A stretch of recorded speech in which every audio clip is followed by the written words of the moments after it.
There was a time in around college I was in. Oh, sorry, it's Nick. I forgot to introduce myself. There was a time where I didn't have a job and I saw everyone else getting jobs.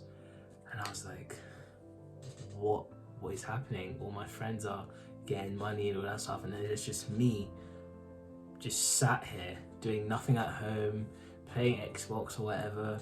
So I was kind of like a bit sad, kind of jealous a little bit of other people because they all had jobs at college time and I was really struggling to get a job at that time. It took me a while to get there. I obviously got a job. My friend helped me out massively. And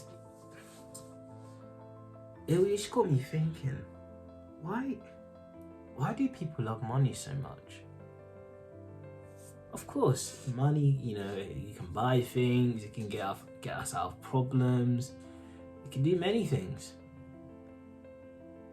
But you're not satisfied completely, if that makes sense. There are websites here all over, millionaires who've committed suicide. And it just got me thinking, money isn't the answer to everything, because here's how I see it, right? Is money more important than your family? No. More important than your friends? No. More important than your health? No. So I've just named 3 things more important than money. So why is money your purpose? And I've got another thing, your relationship with God. So that's 4 things I've named that are more important than money. But I've got a few Bible quotes I just wanted to name. 1 Timothy 6:10. For the love of money is the root of all kinds of evil, and some people craving money have wandered from the true faith and pierced themselves with many sorrows. When your ultimate goal is just to make money, all you do is think about it. It's like you're not grateful for what you have right now. You have clothes, you have a family, you have friends, but you have to be content with what you have. At least be happy that you have a roof over your head. You're not rushing. Why are you rushing to get somewhere? We're young people, of course, and I just think that making money your number one goal, it's not the answer, because let's say you make all that money and the money goes, then what? What else do you have? You have nothing else. You've cut all your friends off, you've just solely focused on that. But now the money's gone, what? You're now depressed because the money's gone, you're sad because that was your number one thing. Now that number one thing's gone, now what? But let me tell you something. People sell their souls, especially in these industries, these entertainment industries, for a little bit of money. And it's scary. It really scares me.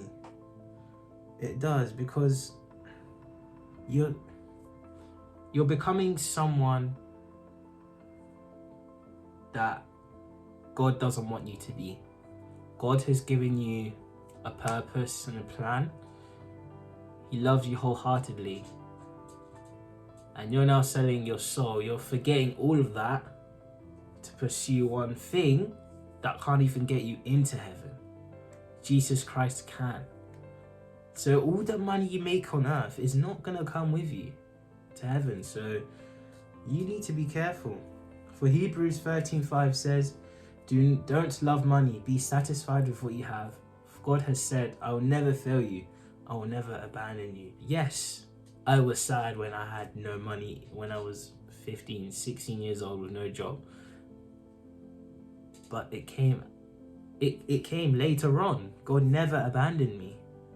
I had friends who were able to support me, good friends, and I got a job. So you have to be satisfied with what you have. Right, I'm not working right now. I'm at uni. I've got so much essay work to do. I'm not working as much as I want to, but I am grateful. I am grateful with what I have, and I know the money's going to come soon. But I'm not focusedly relying. My main I'm relying on God the most right now. That's how I'm rich inside. It may not be in paper, but inside my spirit, it's richer than it will ever be, and it's going to continue to get more and more. You can get $1 million, but God will give you 1 billion, and that 1 billion will last you a lifetime, and you can spread that with others. You can spread love with others, and that is what I'm doing here. I want to spread my spiritual money wide, that everyone can have a taste of. Everyone can feel the sensation God can give us, and Jesus died for that. So remember, this money is for everyone. This spiritual money, it's all for everyone. Yeah, 1 Timothy 6:17. Teach those who are rich in this world not to be proud and not to trust in their money, which is unreliable. Trust in the Lord, which gives us all we need for our enjoyment. Our money can be stolen, our money can be scammed, whatever.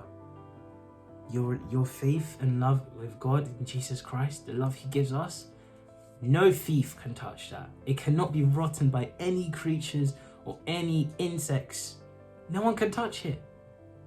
It's so strong, no one can break that bond. Money can go like that.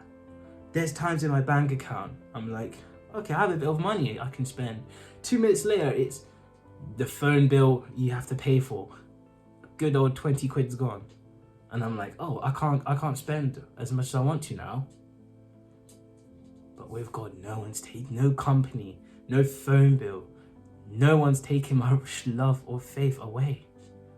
No one can take it. And that's the amazing thing.